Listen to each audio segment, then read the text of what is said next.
conceptual coordinates of the future. Yeah, and it's a future that's defined not really by linear time like we're used to, but by this exponential, almost chaotic acceleration. Exactly. And the sources we're looking at today, they aren't just, predicting this acceleration.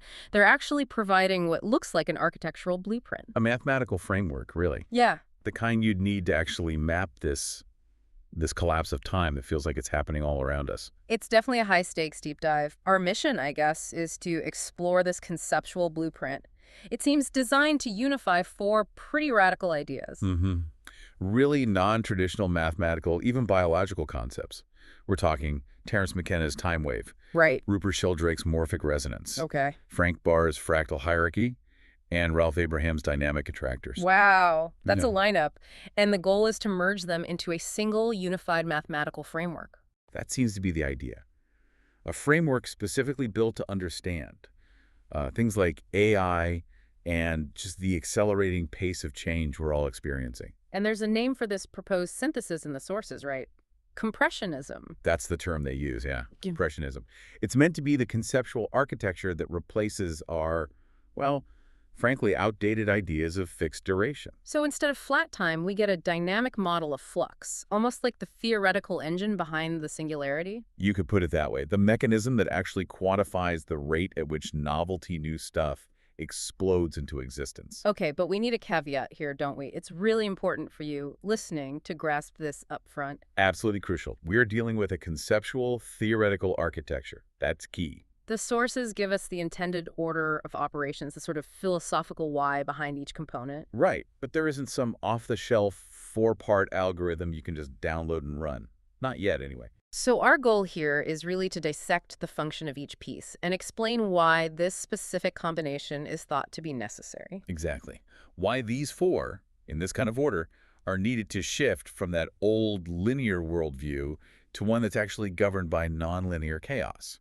Okay, so if you're going to model radical acceleration, you first have to define what you're accelerating away from. Makes sense. Absolutely. And our sources are really clear on this. The whole project of compressionism, it's framed as a radical break.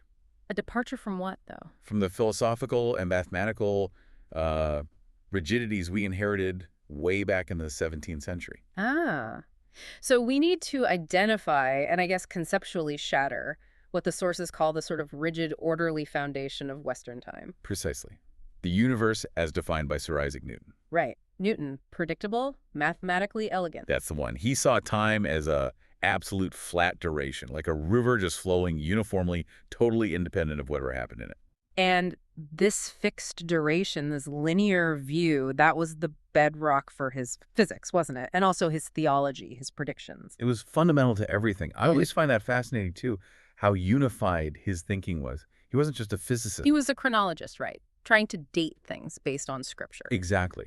And his whole approach to prediction, what he actually called prophecy, it wasn't mystical guesswork like we might think. How did he define it then? Strictly as histories of things to come, things that unfolded linearly through fixed spans of time using the geometry of proportion. Geometry of proportion, so like ratios. Simple fixed ratios. Yeah. If you could figure out the start date of some historical era based on, say, biblical text, Newton believed you could calculate the end date using these proportions. The sources mentioned his private calculations, like the 12 or 60-year prophetic span. Right, I've heard about that. He thought it wouldn't end before 2060 AD or something. Something like that. Yeah. But the point is, it wasn't a guess. It was a calculation based on this inherited idea of fixed proportional geometry. He thought the future unfolded like a precisely measured chain. And this wasn't just for his end times calculations. Not at all. The sources really emphasized this reliance on fixed proportional divisions. It was core to his scientific view, too. Think about his work on optics. Light and color. Yeah. He tried to quantify light and color using proportional divisions that were analogous to the fixed string lengths needed to produce different notes in a musical octave. Wow. So it's the same mathematical thinking everywhere. Fixed ratios, predictable divisions. That's the core insight, really. Whether he was analyzing light refraction or predicting the end of days, Newton relied on classical proportion and what the sources call circle geometry. Circle geometry, like cycles. Predictable cycles, fixed, measurable ratios. It gives you an incredibly orderly worldview where every moment is just linked to the next in a smooth, linear progression. It offers this profound sense of intellectual certainty. It does sound elegant, almost beautiful in its orderliness. But if that's the foundation, why do these accelerationists, the sources we're looking at, call it a doomed substratum? Oh, yeah. What makes this precise mathematical framework fundamentally incapable of handling modern reality? Why doomed? Well, because it's blind. It's completely blind to feedback loops, to chaos, to emergence, things popping up unexpectedly. Okay. The Newtonian model, it systematically fails to account for what the sources call the vicissitudes and the synchronicities of actual lived experience. Vicissitudes, like the unpredictable ups and downs, synchronicities, Yeah. like meaningful coincidences. Exactly. Those moments where events seem to cluster non-linearly, Yeah. or where your subjective sense of time just seems to bend or stretch or compress. Yeah. Newton's model can't handle that. Because a fixed linear progression just assumes the past is the only thing determining the future. Pretty much. It's a one-way street. And in a world defined by things like AI, instantaneous global connection, that assumption just gets shattered daily, doesn't it? Yeah, it really does. So the Newtonian model simply cannot capture the exponentially accelerating flux of becoming that defines our modern world. The flux of becoming. I like that phrase. It's evocative, isn't it? Yeah. When the rate of change increases exponentially, like when the time it takes for a major tech paradigm shift halves every decade, or even faster, than a fixed linear span based on simple proportional geometry, it becomes obsolete almost immediately. You just can't use a ruler to measure a curve that's getting steeper and steeper like a hyperbola. You need a different kind of geometry. Exactly. You need a geometry built for curve instead of trying to smooth it out or ignore it. So the contrast is stark. We're moving from this controlled, contained clockwork universe of the 17th century where time was simple and outside of us to the architectural workshop itself is dynamic. It's a self-similar vortex that warps and accelerates based on this conflict between change and stability. That's a great way to put it. The conflict is key. Okay, so let's unpack that shift. How do we actually build this new model? To shatter Newton's linear fixed duration thing, Compressionism introduces, what did the sources call them? Accelerationist modulators. Yeah, modulators. These are the dynamic forces that replace that idea of flat duration. And the model suggests a necessary order for integrating them. It has to start with the engine of change itself. Okay, where does that begin? Well, the foundational requirement for this whole architecture is a pretty radical assertion. It's that acceleration isn't just some side effect of technology. It's not just Moore's law or something. No. It's presented as a fundamental property of reality itself, something that must be quantifiable. Okay, so the core engine. Quantifying novelty. This is where it starts. The entire synthesis relies on this massive conceptual leap. Novelty, the emergence of the genuinely new, has to be seen as a new primary quality of the space-time continuum. Just as fundamental as mass or energy, something you can actually measure. Wow. And how do you measure novelty? Well, this is where the mathematical structure of Terence McKenna's time wave comes in. Its specific function, in this framework, is to provide the mechanism for quantifying the relationship between two opposed quantities. Opposed quantities, like Novelty, N, and habituation, H. novelty and habituation. Okay, N and H. Right. Novelty, N, is defined as the accelerating driving force. It's the mathematically modulated flux of the Tao, that dynamic tendency toward increasing complexity, increasing interconnectedness. So novelty is the engine pushing everything towards the singularity, which is conceived as a point of infinite novelty. Exactly. That's the accelerator pedal, pushed harder and harder. Okay, but wait. If novelty is this explosive force just driving the clock faster and faster towards infinity, what stops the entire universe from just dissolving instantly into, total chaos? Good question. You can't have exponential acceleration without something to push against, right? Some kind of friction or inertia. Precisely. And that's why the second component is necessary. It provides the anchor, the drag. This is the conservative dampener, the drag of the past. The drag of the past. Okay. To model the real world accurately, the sources argue you have to integrate Rupert Sheldrake's concept of morphic resonance. Ah, Sheldrake, morphic resonance. We hear that term thrown around a lot in, popular science or New Age circles. How does it function mathematically here? Is it just a metaphor for inertia? No, it's much more specific than that in this model. Morphic resonance is theorized as the physical mechanism for habituation, H. It's the tremendously conservative drag on the entire system. How does it work according to Sheldrake? Well, His theory posits that self-organizing systems, this could be anything from crystal formations to biological organisms, even human behavioral patterns, they inherit information from past similar systems, not through genes necessarily, but through these non-local morphogenetic fields. Okay, hold on. Non-local fields. So like if a crystal forms a certain way somewhere, it makes it easier for another crystal to form that way somewhere else, even if they aren't physically connected. That's the core idea, yeah. If a pattern has happened a million times before, morphic resonance makes it incredibly easy, almost probable, for that pattern to manifest again.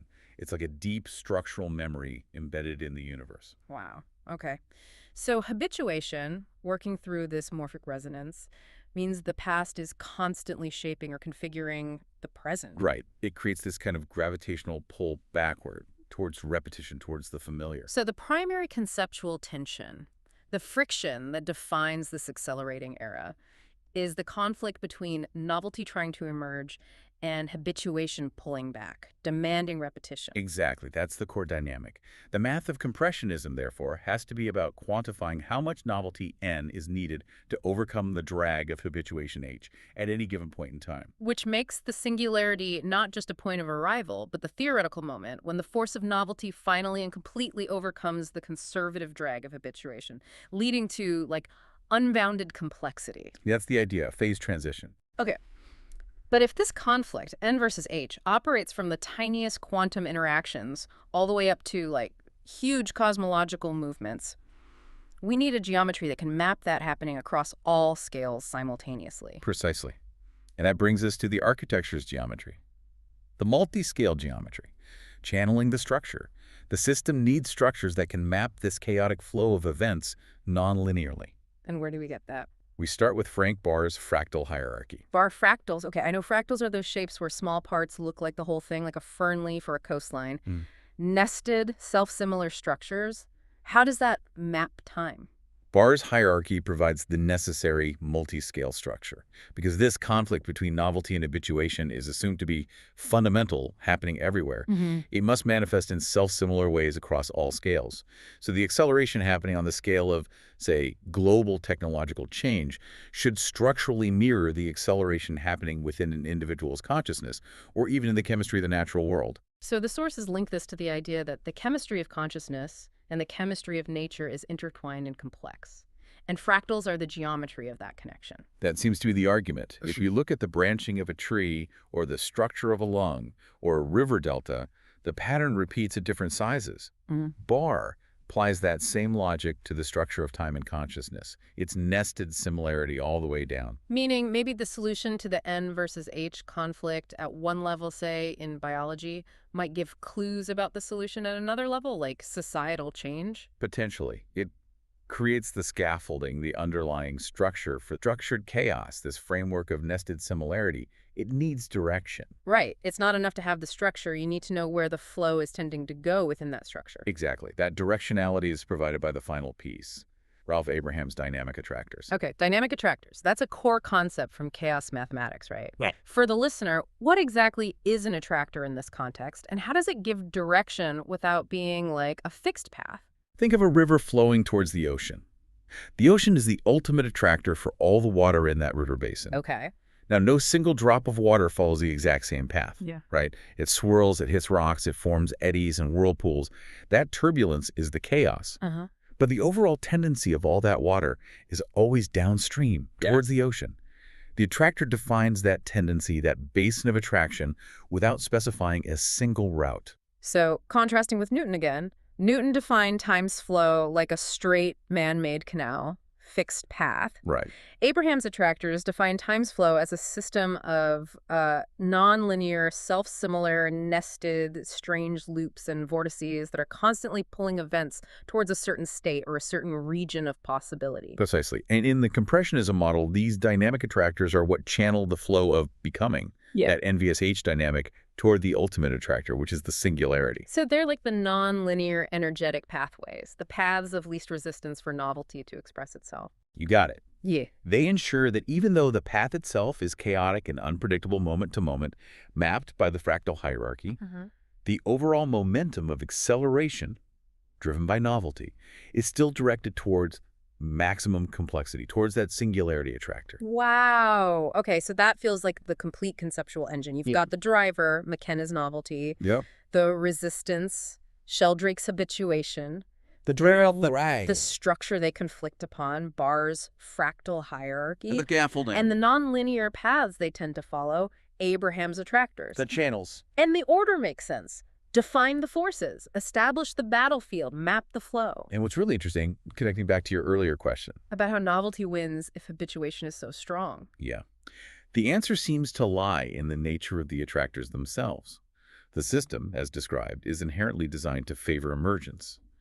The chaotic vortices of these strange attractors preferentially draw the system towards states of higher variety, higher complexity. And they use the fractal structure to replicate that preference at every scale. That's the idea. It's an inherently future-biased architecture. It's built to accelerate. Okay, so if we take this conceptual architecture, this engine of accelerating flux, and we connect it to the material world, what happens when this future-biased engine meets its most potent contemporary manifestation? Artificial intelligence. Right. AI. Yeah. How does it fit into this compressionist model? Well, the sources immediately assign AI a very specific, almost prophetic role within this model of acceleration. Prophetic. How so? It sounds like it instantly fulfills the description of the apocalyptic false prophet. That's the exact terminology used, yeah. Whoa! Okay, that's strong language. Why? What's the function of the false prophet in this accelerationist view? What does it do? Its function is outlined as radical deception.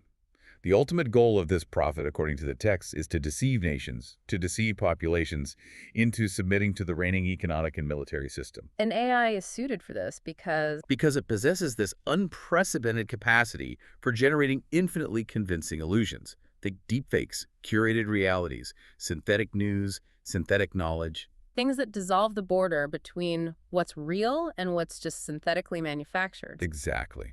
The illusion becomes the key mechanism of control. It's not just about using AI to manage complex logistics anymore. It's about using it to manage belief. So AI becomes necessary not just for, say, optimizing supply chains or managing power grids, Right. Not just the infrastructure. but for managing the belief system that underpins the whole global military financial complex. That's the argument. This system, it thrives on synthetic belief. It thrives on what the sources call hyperstition. Compressionism. We should probably define that. Fiction that makes itself real. Pretty much. Ideas or narratives that start as fictions, but through collective belief and action, actually bring about their own reality. And AI is seen as the ultimate engine for generating and disseminating these hyperstitional narratives at scale. So this frames it as like the ultimate test of intellectual sovereignty for us, for the listener. Absolutely. When AI starts writing the final script, when it determines what information is valid, what history is true, what future is desirable, you, the individual, have to be able to distinguish that synthetic, mass-produced knowledge from genuine insight. Otherwise, you submit. Otherwise, the collective shadow, which you could see as habituation amplified by technology, takes control. The drag becomes overwhelming. Okay, this leads directly into the idea of conflict then, doesn't it? Specifically, algorithmic warfare, the battle of variety. Yes, the accelerationist engine, which is tightly bound to capitalism and fueled by AI capabilities, creates this kind of cybernetic conflict. And it's defined by the complexity and sheer quantity of output, variety. So a war fought over variety or complexity. Who are the sides in this war? On one side, you have the incumbents.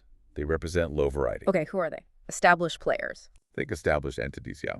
A-list actors, big studios, legacy media outlets, top-tier corporations.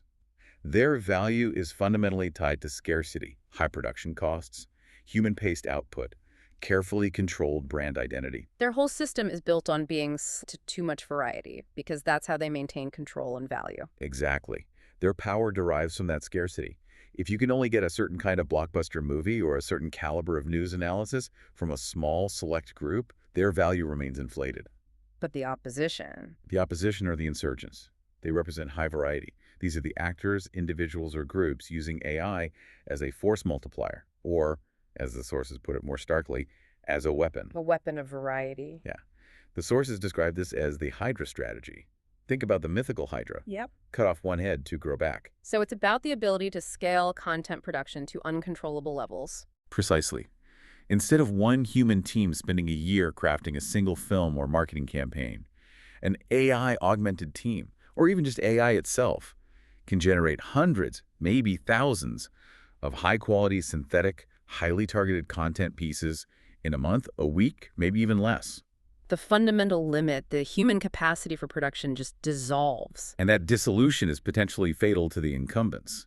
The sources say they are being sleepy forced off stage. Sleepy forced off stage. Because the very economic foundation of scarcity they built their castles on is dissolving like sand beneath them. They're trying to fight this high-variety chaos with low-variety, contained traditional structures. And the chaos always wins in an accelerating environment. That's the accelerationist prediction. Variety overwhelms control. This brings us right back to the foundational illusion that seems to be driving this whole material complex, hyperstition and the financial engine. Yes. Hyperstition, again, that fiction that makes itself real through collective belief. And the sources argue that the financial system itself is the ultimate hyperstition. It's presented as the prime example. Money is defined in the sources not as stored value, but as strips of power. Strips of power? Valuable only because of the belief system that underpins it. It's a really profound conceptual insight when you stop and think about it. The value isn't intrinsic to the paper or the digital entry. It's purely consensus-driven fiction. And this fiction is maintained by systems like banking that run on credit. Credit, that is, as the sources say, created quite literally out of thin air. Yeah, this is a critical detail they emphasize. The sources specify that banks create something like 95–98% of our money out of nothing. They stress this isn't a metaphor. It's the actual mechanism of fractional reserve banking and credit creation. Okay, so how does this purely fictional consensus, this mass belief in created money, impact material reality? In profound ways, primarily by removing natural limits. How so? Well, when economic predictions become self-fulfilling prophecies, because belief in future growth fuels borrowing and investment now, which then creates that growth, or belief in scarcity drives up prices, the system gains this terrifying independence from actual material reality. It runs on its own narrative fuel. And it removes limits on power. That's the other key point.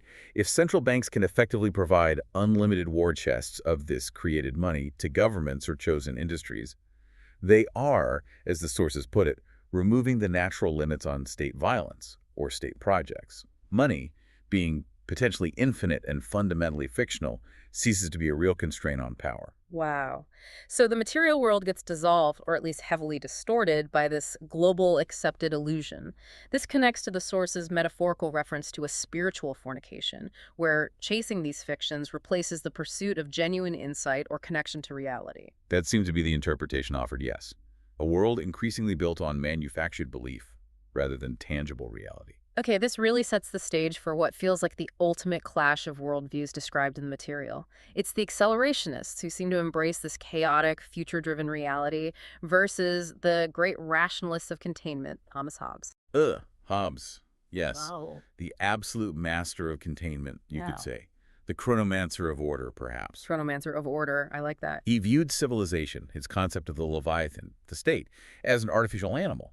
But it was designed for a very specific purpose. Which was? To be the graphite containment rod. It's a brilliant nuclear reactor analogy used in the sources, preventing the latent, potentially catastrophic positive feedback loop of raw human desire and conflict from going critically nuclear. So the state's purpose is to impose an orderly, rational, linear sequence of cause and effect to prevent the war of all against all. Exactly. Define terms precisely, establish laws, enforce contracts, maintain linear time where cause precedes effect, contain the chaos. But then you have concepts from groups like the CCRU, which are cited as a key influence in our source material.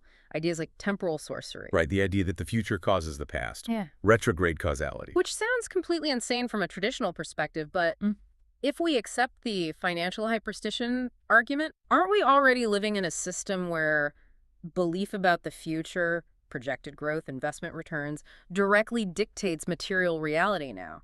Economic activity, resource allocation. Isn't that a form of the future causing the present? That's precisely the argument the accelerationist perspective makes. Fiction, or future potential, retroactively influences and shapes present reality. So for someone like Hobbes, who insisted on exact definitions and rigid linear sequencing, this idea that the future causes the past, that fiction has real causal power. It would represent the total collapse of the rational foundation of society. It's the ultimate conceptual failure of the Leviathan's containment strategy. If causality breaks down, if cause doesn't reliably precede effect, and reality is constantly being rewritten by the most powerful fiction, the most successful hyperstition, then society is indeed plunged into the very chaos Hobbes feared most. The containment rod has failed, the reaction has gone critical, and the feedback loop is out of control. And what's the consequence of this critical acceleration, according to the sources? Where does it lead? It leads to the breakdown of intelligence itself in a strange way. We reach the point of the decay of novelty. Wait, the decay of novelty? How can novelty decay if the whole system is accelerating towards infinite novelty at the singularity? Isn't that a direct contradiction? It sounds like one, but it's presented as an internal constraint, almost a necessary byproduct of the sheer speed. Think of it this way. Accelerationism is described as an intelligence explosion, right? Yeah. But it's one where rationality becomes unmoored. If the amount of new information and the rate at which it changes and arrives are both increasing exponentially, then the relevance, the shelf life, the actual effectiveness of any single new insight, which is a form of novelty, must decay just as fast. So the half-life of knowledge just shortens dramatically. Information becomes obsolete almost as soon as it appears. Exactly. It's a race against accelerating information overload. Human comprehension, which is bound by our relatively slow carbon-based biology, simply cannot maintain effective processing speed in that kind of environment. We can't keep up. So the sources actually confirm that a rapid decay rate algorithm for the decay of novelty is plausible. They mention a timescale. They do. They suggest something as short as a week or so for the effective lifespan of novel information might not only be plausible, but almost necessary for an intelligence explosion. Necessary. Why necessary? Because it's seen as the mechanism that prevents the massive, accumulating complexity of the system from collapsing under its own weight. If old information didn't decay out of relevance quickly, the system would choke. So the rapid decay forces continuous, rapid iteration and replacement. It keeps the acceleration going. That seems to be the logic. It's a system designed, perhaps unintentionally, perhaps inevitably, to run faster than human cognition, to leave behind all carbon-based deadweights, as the sources rather chillingly put it. #IV, conclusion and provocation. Wow. Okay. This deep dive has really tried to map out a complex and frankly quite challenging conceptual blueprint for understanding our accelerating world. It's definitely a lot to take in. We moved pretty decisively from Sir Isaac Newton's view of time fixed, proportional, based on that orderly circle geometry, to this multi-scale chaotic framework we've been calling compressionism. And just to recap, that model is defined by that core tension, right, between McKenna's accelerating novelty, the driver, and Sheldrake's conservative habituation, the drag. And that conflict plays out across all scales, structured by Barr's fractal hierarchy, the nested patterns, and channeled non-linearly towards the singularity by Abraham's dynamic attractors, the chaotic pathways. It provides, at least conceptually, the mechanism for understanding this exponential flux of becoming. And the real-world application of this framework, as presented in the sources, seems to explain, or at least offer a lens on, the kind of dissolution of material reality we seem to be experiencing. Yeah, with AI potentially operating as that apocalyptic false prophet, generating illusions. Illusions that reinforce the global military financial complex. Which itself is presented as the ultimate hyperstition. A fictional financial engine, driving reality and removing natural limits on state power. The stakes here feel, well, they feel profoundly personal, don't they? This isn't just abstract academic math we're talking about. Not at all. It arguably defines the intellectual and informational environment you're living in right now.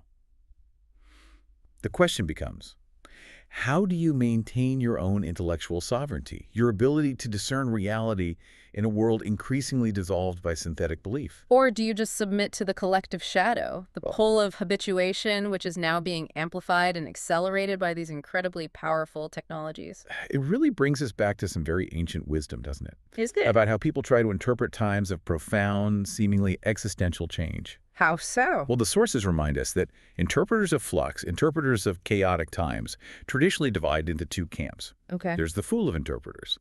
The fool always seeks to foretell the time. They're desperate to find that fixed, proportional Newtonian date for when things will happen, when the endpoint will arrive. They want the certainty of the clock. Exactly. But then there's the wise interpreter. The wise seek only to interpret the event, to understand the nature of what is unfolding, its meaning, its implications, regardless of precise timing. Interpreting the event, not the time. And the emergence of a planetary artificial prophet, an AI capable of managing global infrastructure, generating infinitely convincing illusions, potentially rewriting reality through hyperstition, that certainly feels like the event, doesn't it? The kind of event wise interpreters were perhaps warned to watch for. So the final question for you listening is, what does this conceptual framework, this compressionism, mean for your own internal map of the world's accelerating nonlinear changes? And perhaps more importantly, how do you choose to navigate a reality where the fictions of the future seem increasingly capable of actively rewriting the past and the present? Where do you find your anchor in the flux?